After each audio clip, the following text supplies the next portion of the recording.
El gobierno no podría vivir jamás sin nosotros. Yo creo que es el momento que el pueblo recupere su jerarquía de soberano y que recupere la jerarquía del que manda. En este hipotético escenario que planteas, Alejandro, ¿a qué nos llevaría si la sociedad no salimos a votar? Si la sociedad no aceptamos los cargos ciudadanos para vigilar las casillas, etcétera, etcétera. Primero, ¿a qué escenario nos llevaría? Primero vamos a ver la psicología vamos a ver cómo van a vivir ese día las autoridades. Ya son las 6 de la tarde, cerraron las casillas, una ausencia realmente insignificante de votantes, ¿verdad? La mayoría de mexicanos enfrente de las casillas filmando que no hay gente, que no hay filas, que no hay votos, subiendo esto a redes sociales. Yo quisiera saber con qué cara va a salir el presidente de la República en la noche a dar un mensaje sobre las elecciones del día.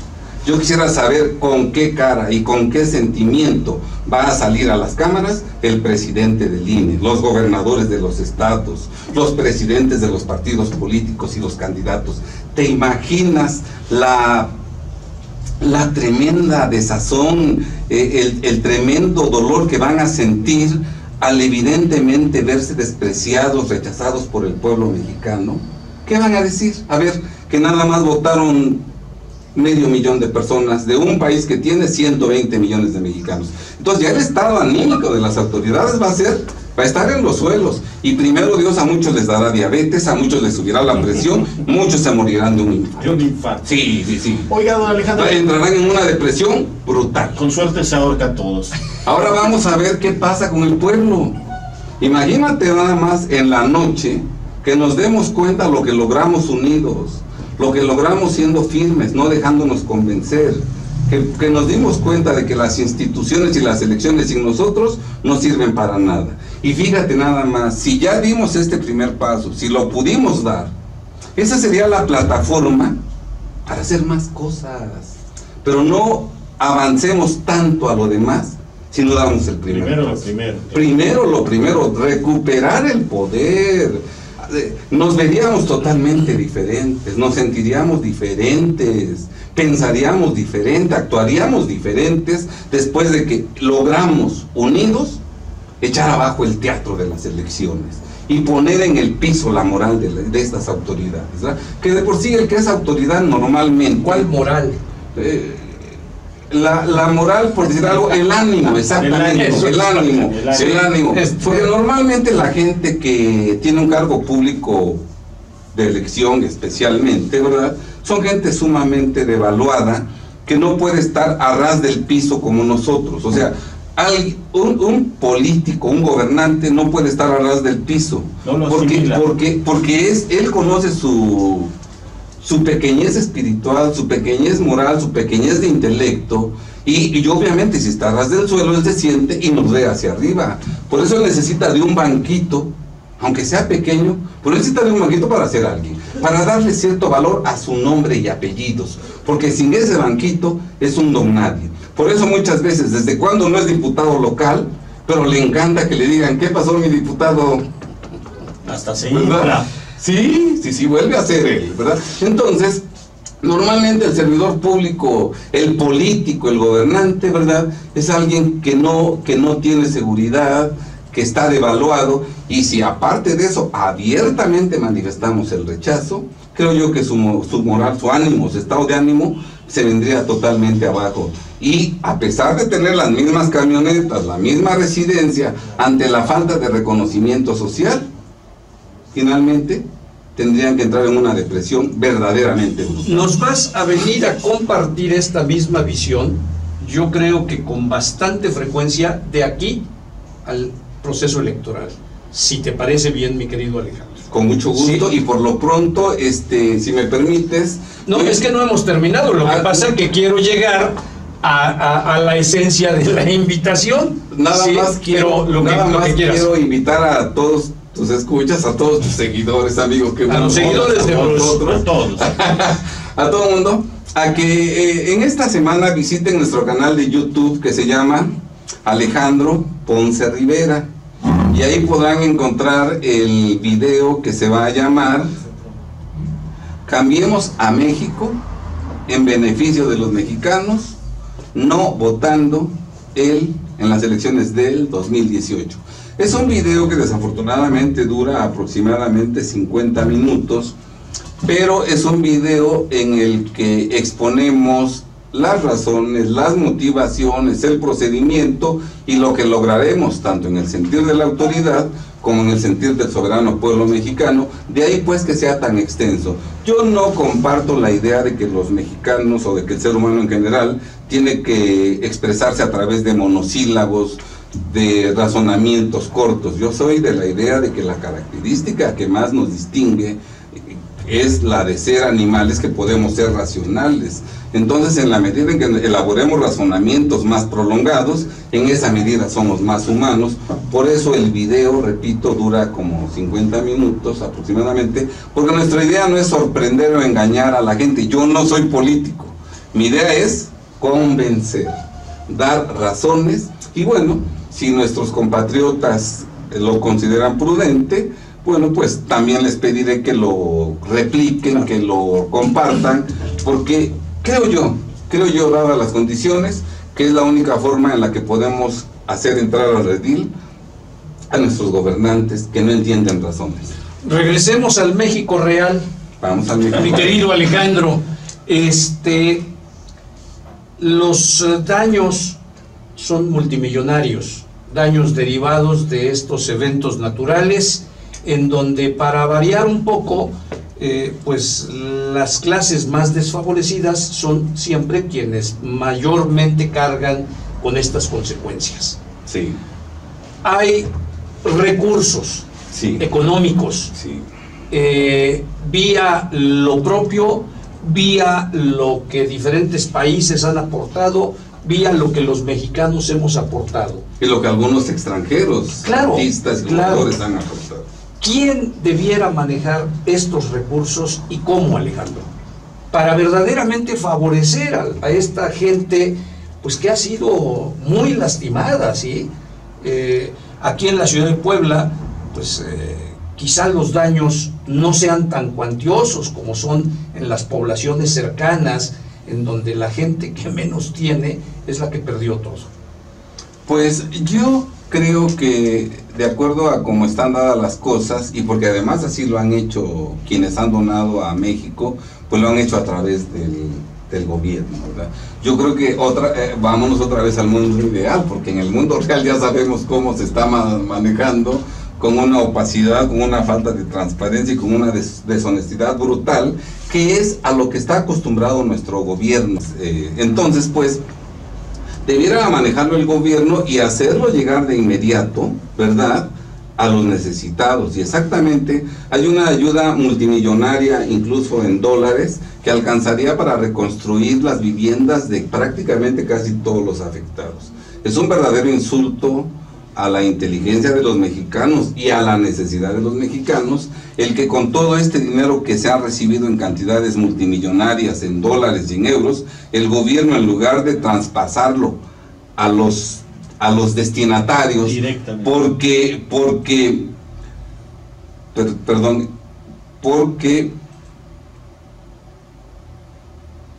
Samsung, Google, Facebook, Apple, todos esos los transnacionales que han no se lo donaron al gobierno, claro, se lo donaron a los damnificados, a los lastimados, se lo dan al gobierno, pero nada más como intermediario, y el intermediario, dada la urgencia, debe traspasar el dinero de inmediato a los verdaderamente necesitados. Hay una deshonestidad brutal cuando el intermediario no nada más se tarda en traspasar el dinero, sino que se queda con él y luego todavía hace negocio prestando el dinero. Eso nos demuestra, pues, la poca calidad moral y humana de los servidores públicos.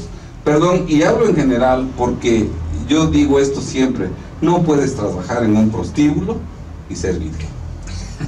No puedes trabajar en un prostíbulo y ser virgen. Así. Don Alejandro, nos comentan algunas personas ya con respecto a lo primero que usted dice. Marco Antonio Manzano nos dice: con todo respeto, el hecho de no votar solo favorece al PRI y al PAN por el voto duro y las grandes cantidades que reciben. ¿Y con qué cara saldrían con el cinismo que los ha caracterizado en los últimos años? Otra pregunta es, ¿y de qué manera puede un trabajador negarse a un cargo de casilla cuando es amenazado de ser despedido y él es el sostén de la familia? Y Alejandra Paz nos dice, no votar es la omisión de la obligación, de una obligación moral. Bien. A ver, tengo muy mala memoria. ¿El primer comentario cuál fue? Nos dice, el primero nos dice que respecto a no votar, dice que esto solo favorecería al PRI y al PAN debido al voto duro que ellos manejan. Bien, el voto duro normalmente lo tiene en las comunidades alejadas, en las más las más pobres. Las más pobres, circunstancialmente las que han sido afectadas, por estos tremendos terremotos. Yo creo que es importante que la sociedad civil, los que estamos en un término intermedio, ¿verdad?, no únicamente demos ayuda a los damnificados, sino también demos orientación, demos explicación de cómo el gobierno nos está robando, cómo la ayuda no les llega de inmediato porque se la está quedando el gobierno, porque está queriendo utilizarla con fines electorales. Tenemos que demostrarles que la ayuda no llega por el egoísmo de la autoridad, ¿verdad? De tal suerte que los convenzamos de que no deben seguir siendo voto duro del pueblo. Sí pueden recibir las despensas, sí pueden recibir los regalos, porque esos no vienen con dinero, no vienen con dinero del partido, vienen con dinero del soberano pueblo mexicano que paga impuestos y de los extranjeros que amablemente nos están ayudando. Entonces, yo creo que ahí hay una responsabilidad de que nosotros que tenemos cierta cultura y cierto nivel de preparación, eduquemos a nuestros hermanos, no nada más en desgracia, en momentos críticos, y no nada más con nivel económico reducido, sino también que los ayudemos, que los informemos. El ser humano trae la razón integrada, démosle materia prima para que nuestros hermanos la utilicen, ¿verdad? Entonces yo creo que en este momento mucha gente, si la hacemos consciente, dejará de ser voto duro del PRI y del PAN. Claro, si nos damos por vencidos desde ahorita, bueno, pues entonces sí, está muy bien, vayamos todos a votar. Dice aquí también, ¿de qué manera puede un trabajador negarse a ser, a negarse a un cargo de casilla cuando la amenaza es el despido? ¿Un trabajador de quién? Me imagino que a alguien que le soliciten que atienda una casilla. ¿Pero trabajador del gobierno? Sí, sí.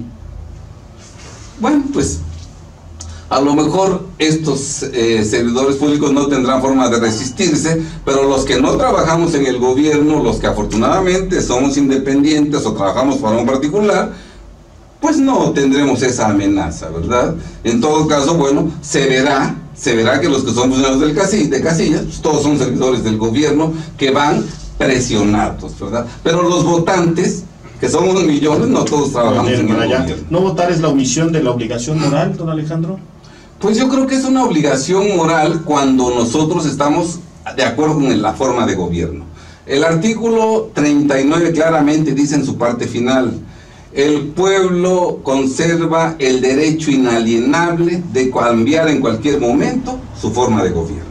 Y si yo estoy harto de este sistema de gobierno, de esta forma de gobierno que afecta a todos mis conciudadanos, a todos mis compatriotas, yo estoy autorizado por el mismo artículo 39 a cambiar mi forma de gobierno, y si para cambiar mi forma de gobierno tengo que dejar de votar, el fin justifica los medios. Y ahí es una actividad, vamos a decir, que justifica lo moral del hecho. A mí no me pueden obligar a votar. Claro. Bueno, pues le mandamos saludos a Daniel Jiménez, Patri Arpide, Celina, que nos está escuchando, Margarita Moctezuma, Sonia Hidalgo y Chío Mendoza. Gracias, sí, don Alejandro. Mi querido Alejandro, vamos a terminar, y no quiero dejar de poner sobre la mesa una nota del periódico La Jornada, la semana pasada, en donde se ha cuestionado este famoso seguro que contra desastres naturales contrató el gobierno anterior.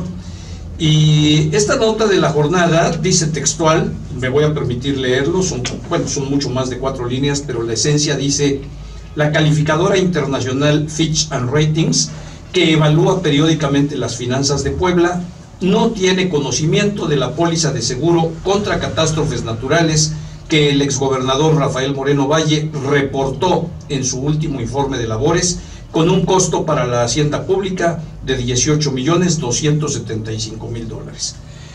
Han surgido muchas especulaciones, muchas versiones al respecto, porque ante eventualidades como esta que estamos viviendo, bueno, pues un seguro puede ser Sanearía un motivo totalmente, de respiro, ¿sí? Porque los costos pues son finalmente Claro. multimillonarios. Pero ante algo como esto, pues yo creo que estamos obligados, por supuesto como sociedad, a pues que haya una explicación al respecto. Claro. Me parece a mí, ¿no? Claro. ¿Tú cómo lo ves? Sí, yo creo que si el señor Rafael Moreno Valle en su informe de gobierno incluyó que había comprado un seguro contra desastres por ese monto estratosférico, y de pronto, hoy en día, cuando se requiere de utilizar ese seguro, la póliza no aparece por ningún lado, y además alguien hizo la investigación y no encuentra esa póliza, aquí Exacto. dice, no encuentra esa póliza, bueno, pues yo creo que hay que requerirle la información al señor Rafael Moreno Valle, y en caso de que su respuesta no satisfaga nuestras inquietudes, pues habrá que denunciarlo penalmente. Fíjate que en México tenemos un tremendo vacío, porque tal parece que estamos convencidos de que en contra de las autoridades no se podemos puede hacer presentar nada. denuncias penales, y creo... Tú tienes demandado a Luis Videgaray caso. Creo que tengo la razón, creo que tengo la razón explicada en un libro que nosotros publicamos, que si me permites nos ponemos de acuerdo para que te entreguen una copia de ese ejemplar, que dice por qué en México la sociedad, incluyendo abogados, no saben que pueden presentar denuncias en contra de las autoridades. Cuando yo cursé la carrera de Derecho, y seguramente tú te vas a sentir identificado, yo llevé dos materias de Derecho Penal 1, Derecho Penal 2. Derecho Penal 1 eran cuestiones teóricas, ¿verdad? Derecho Penal 2, delitos específicos. Vimos delitos contra la vida, delitos sexuales, delitos contra el patrimonio, y se acabó el semestre. Entonces yo nunca vi delitos que cometen las autoridades fiscales, las autoridades en general. Y así estamos todos. Cuando de alumno pasan los años y eres maestro y impartes penal, delitos sexuales, delitos contra el patrimonio y delitos contra el ese rubro nunca se visualiza. Nunca se visualiza. Entonces, si los propios abogados no saben que las autoridades cometen delitos y que las podemos denunciar, menos la sociedad, ¿verdad? Y todavía cometemos el desbarajuste de que cuando vemos a un servidor público, a un juez, su excelencia, y nos inclinamos, nosotros los echamos a perder. Si son nuestros empleados, son nuestros servidores públicos, les pagamos un sueldo. Claro. ¿Sí está claro? El que se debe de inclinar es él ante nosotros, que somos sus patrones. Entonces, yo creo que si los abogados empezáramos a estudiar el capítulo de delitos que cometen las autoridades y empezáramos a denunciarlos, otro país tendríamos. Y algo muy importante, lo puede denunciar cualquier persona, porque son delitos que se persiguen de oficio. A mí me causa mucha tristeza cómo Proceso, cómo Carmen Aristegui hacen investigaciones en contra de el presidente Peña Nieto, de su esposa, en contra de Osorio Chong, de su subsecretario de Ingresos, que por cierto ves que salió un video de este subsecretario de Gobernación, ahí acercándosele muy coquetón a la primera dama. Bueno, ¿por qué hacen esas denuncias y acumulan pruebas y no presentan la denuncia? Si no se requiere de, no nada más pueden presentar la parte ofendida. Esos son delitos que se persiguen de oficio y que cualquiera puede presentar la denuncia, y una vez que la presentamos, la PGR tiene que darle curso, y si no, la PGR comete delito de encubrimiento y denunciamos penalmente a la PGR. Yo creo que los mexicanos debemos cambiar de raíz nuestra forma de actuar. Claro, para cambiar de raíz nuestra forma de actuar, pues tenemos que conocer. Y yo creo que si el abogado en general, todos empezamos a estudiar el capítulo de delitos de la autoridad, lograremos cambiar. Porque fíjate, con los delitos no te defiendes de la autoridad. Con los delitos la atacas, la golpeas, la pones en su lugar, la pones a temblar. Claro. Porque la misma angustia que sientes tú en la noche cuando fuiste denunciado penalmente ante la PGR, esa misma angustia la siente el servidor público, porque la piel es muy delgada y el sufrimiento y el temor y el miedo entra por aquí.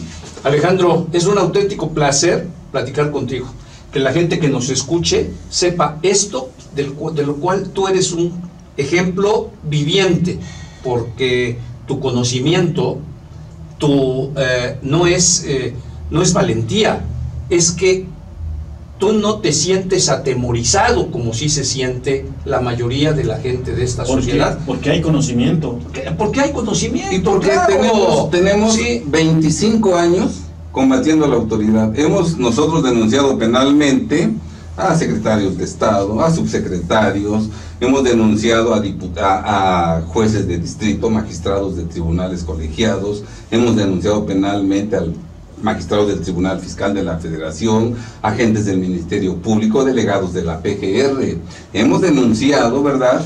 Y sabemos que cuando ejercemos nuestros derechos, la autoridad siempre reconoce que su lugar es servirnos a nosotros. Claro. Alejandro Ponce Rivera, ¿alguna comentario más? Sí, les manda. Ya me están colgando por allá, mano. Juan Joel López Santiago, abogado, le manda muchos saludos. Gracias. Le dice que es un saludo al abogado Alejandro Ponce Rivera, el mejor fiscalista del mundo. Gracias. Gracias, Juan Joel, te mandamos un abrazo. Rayo nos dice que mientras nadie ejecute nuestros derechos, pues va a ser puro rollo, ¿no? Por eso es importante que lo hagamos, no pensemos, hagamos. Sí, menos gritos y más Fíjate acción. cuántas veces dicen que no hay que arrepentirnos por lo que hicimos. Bueno, es peor arrepentirse De lo que por lo dejamos que de no hacer, hiciste, claro, que por lo que hiciste. Y Claro. por no hacer lo que podemos y debemos hacer, el día de mañana nuestros descendientes van a llevar una vida verdaderamente brutal. A pesar de Ale, pesar de mil ser gracias, barco. seguiremos platicando, por supuesto. Gracias. Yo le pido, por favor, que no se vaya, porque vamos a platicar con Moisés Morales Arizmendi, el presidente del Consejo Ciudadano de Puebla, aterrizando un poquito más todo este tema de los daños, qué tipo de construcciones civiles, religiosas, en qué tiempo se van a rescatar, etcétera, etcétera.